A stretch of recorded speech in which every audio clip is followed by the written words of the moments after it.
வணக்கம் பிரதர். உங்களோட கேள்வி என்ன அப்படின்னா, ஸோ ராசி பெர்த் சார்ட் இம்பார்ட்டன்ட் இஸ் லக்கணம் ரைட் அப்படின்னு கேட்டிருக்கீங்க. ஆமாம், இப்போ நம்மளோட ஜனன ஜாதகத்தில் லக்கணத்தை வச்சு தான் எல்லாமே நம்ம பார்க்குற மாதிரி இருக்கும். இப்போ எக்ஸாம்பிள் இப்போ பாருங்கள், இதான் ராசி கட்டம். ராசி கட்டம் இன்னைக்குள்ள ராசி கட்டம். இன்றைக்கி பிறக்கிற பிள்ளைங்களுக்கெல்லாம் இதுதான் ராசி கட்டமாக இருக்கும். சரிங்களா? ஸோ இந்த ராசி கட்டத்தை வச்சு பலன்கள் நம்ம எப்படி சொல்கிறது அப்படின்னா, பொதுவாக நீங்கள் இப்போ ஒரு யூடியூப்பாக இருக்கட்டும், இப்போ இந்த மாதிரி டிக்டாக் வீடியோ போடுறவங்களா இருக்கட்டும், எல்லாமே இந்த மாதிரி ராசி கட்டத்தை வச்சு தான் உங்களுக்கு பலன்கள் சொல்லிக்கிட்டு இருப்போம். ஏன்னா உங்களோட ஜனன ஜாதகம் நமக்கு தெரியாது. நீங்கள் என்ன டேட் ஆஃப் பர்த்தில் பிறந்திருக்கீங்க, எந்த பர்த் டைமில் பிறந்திருக்கீங்க, எந்த நாட்டில் பிறந்திருக்கிறீங்கன்றது நமக்கு தெரியாது. ஆனால் இந்த ராசிக்கு பலன்கள் ஒத்து போகும் நிறைய பேத்துக்கு. பட் லக்கணத்துக்கு பலன்கள் சொல்லும் போது வித்தியாசப்படும். இப்போ ஒரே ஒருத்தர் மேச ராசியிலே இருக்கிறாங்க, 100 பேர் இருக்கிறாங்கன்னா 100 பேருக்குமே லக்கணம் தான் அங்கே டிஃப்ரென்ஸாக இருக்கும். லக்கணத்துக்கு இந்த கிரக நிலைகள் டிஃப்ரென்ஸாக இருக்கும். ஸோ அப்போ இப்போ எக்ஸாம்பிள் உங்களுக்கு நீங்கள் கும்பராசி சதய நட்சத்திரம் பிறந்திருக்கீங்கன்னு வச்சுக்கோங்களேன். இப்போ இதுதான் ஒரு எக்ஸாம்பிள் ஜாதகம். இப்போ எக்ஸாம்பிள் ஜாதகத்தில் இந்த கும்பராசி சதய நட்சத்திரத்துக்கு 4 விஷயம்தான். என்ன அப்படின்னா, ஸோ குரு பயிற்சியை பார்ப்போம், சனி பயிற்சி எப்படி இருக்குது, அதுபோக ராகு பயிற்சி எப்படி இருக்குது, ஸோ அதுபோக மற்ற கிரகங்களில் செவ்வாய் பயிற்சி, சுக்கிரன் பயிற்சி, சூரியன் பயிற்சி, புதன் பயிற்சி, அவ்வளோதான். இதை மட்டும் பற்றி நம்ம பலன்கள் சொல்லிடலாம். ஸோ ஏறக்குறைய உங்களுக்கு ஒரு 50% ஒத்துழைக்கும். பட் மீதி எல்லாம் ஒத்துழைக்குமா அப்படின்னு பார்க்கும்போது அப்போ தான் இந்த ஜனன ஜாதகங்கள் நம்ம எடுக்கிற மாதிரி இருக்கும். அப்போ ஜனன ஜாதகத்தில் தான் நீங்கள் கன்னி லக்கணத்தில் பிறந்திருக்கீங்கன்னா இந்த கன்னி லக்கணத்தை வச்சு தான் இந்த ஹோல் சார்ட்டே ரைட் பண்ணியிருக்கேன். அப்போ இந்த கன்னி லக்கணத்துக்கு என்ன தசா ஓடுது அப்படின்னு பார்க்கணும். அப்போ இந்த கன்னி லக்கணத்துக்கு உங்களுக்கு ஸோ இப்போ சனி தசா ஓடுது. சனி தசையில் ஸோ இப்போதைக்கு புதன் புத்தி முடிஞ்சு இப்போதைக்கு கேது புத்தி ஓடிக்கிட்டு இருக்கும். ஸோ இப்போ இதுதான் கணக்கு. அப்போ இதுக்கப்புறம் புதன் தசைக்கு அப்புறம் என்ன தசா ஓடுன்னு பார்த்தா கேது தசா ஓடும். ஸோ அது போக சனி தசைக்கு அப்புறம் உங்களுக்கு புதன் தசை ஓடும். புதன் தசைக்கு கேது தசைக்கு சுக்கிர தசை, அடுத்தடுத்து இந்த மாதிரி லைன் பண்ணியிருப்போம். அது போக நீங்கள் பிறக்கும் போது உங்களுக்கு ராசி கட்டத்தில் கிரகங்கள் எப்படி இருக்குன்னு பார்த்துக்கோங்க. இதுதான் ராசி கட்டத்தில் உள்ள கிரகங்கள். அப்போ இது இவங்க எப்போ பிறந்திருக்காங்க அப்படின்னா, இவங்க 97 7வது மாதம் 23 பிறந்திருக்காங்க. அன்னைக்கு உள்ள கிரக நிலைகள் இப்படி. ஆனால் அந்த கிரக நிலைக்கு மையமாக வர்றது லக்கணம். ஸோ லக்கணம் கன்னி லக்கணத்தை வச்சு தான் இதை நம்ம 1 2 3 கட்டம் போட்டு வச்சுருக்கோம் பார்த்தீங்களா, அந்த கான்செப்ட்.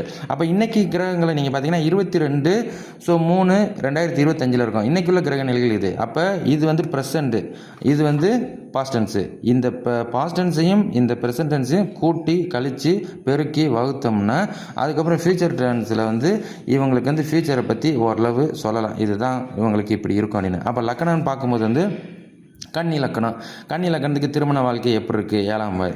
கன்னி லக்கணத்துக்கு தொழில்தனம் எப்படி இருக்குது, கன்னி லக்கணத்துக்கு ஸோ பூர்வீக ஸ்தானம் எப்படி இருக்குது, கன்னி லக்கணத்துக்கு நோய் நொடி ஸ்தானம் எப்படி இருக்குது, அது போக விரையாதிபதி ஸ்தானம் எப்படி இருக்குது, ஸோ அது போக அம்மா ஸ்தானம் எப்படி இருக்குது, அப்பா ஸ்தானம் எப்படி இருக்குது, சகோதர ஸ்தானம் எப்படி இருக்குது, வாக்கு ஸ்தானம் எப்படி இருக்குது, ஸோ உடல் ஆரோக்கியம் எப்படி இருக்குது இப்படின்றத நம்ம பார்க்குறது. அப்போ இதில் கிரகங்கள் ஒவ்வொருத்தங்களுக்கு ஒவ்வொரு மாதிரி இருந்திருக்கும். ஸோ ஒரே மாதத்தில் அவங்க பிறந்திருந்தால் கூட லக்கணம் மாறிடும். இப்போ எக்ஸாம்பிள் காலையில் ஒருத்தர் 7:30 9:30 2 ஹவருக்குள்ளே பிறக்கிறார் அப்படின்னா, எக்ஸாம்பிள் அவர் இப்போ இந்த மாதம் என்னது, இந்த மாதம் நம்ம ஸோ பங்குனி மாதத்தில் இருக்கிறோம். ஸோ பங்குனியில் இருக்கிறோம்னாலே பங்குனியினாலே லக்கணம் நமக்கு மீன லக்கணம் வரும். அப்போ அந்த 7:30 to 9 மீன லக்கணம் விழுதுன்னா, அடுத்து 9:00 11 மணிக்கு ஒருத்தர் பிறக்கிறனா அவருக்கு மேச லக்கணம் விழுந்திருக்கும்.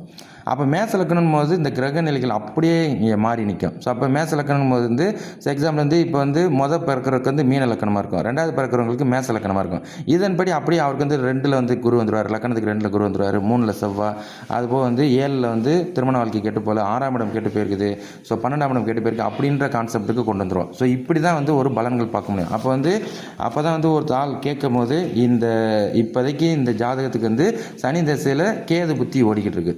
அப்போ புதன் புத்தி முடிஞ்சு கேது புத்தி வருது, சனி தசையில் கேது புத்தி எப்படி இருக்கும் அப்படின்றத உங்களுக்கு நம்ம பலன்கள் சொல்லுவோம். அது அந்த ஆப்பனட்டோட கேள்வி பொறுத்து இருக்குது. எனக்கு இப்படி இருக்குண்ணே அப்படின்ட்டாங்கன்னா ரைட்டு, உங்கள் ஜாதகம் இப்படி தான் இருக்கும், இப்போதைக்கு இப்படி தான் இருக்குது, கணக்கு பண்ணிக்கோங்க அப்படின்ட்டு. அப்போ இந்தந்த தசாக்கள் ஓடும்போது என்னென்ன கலர்கள் யூஸ் பண்ணலாம், ஸோ அதுபோல் இவங்களுக்கு என்னென்ன இதெல்லாம் யோகமாக இருக்கும், ஸோ அப்படின்றத டீட்டெயில்டாக எழுதி வச்சுருப்போம்.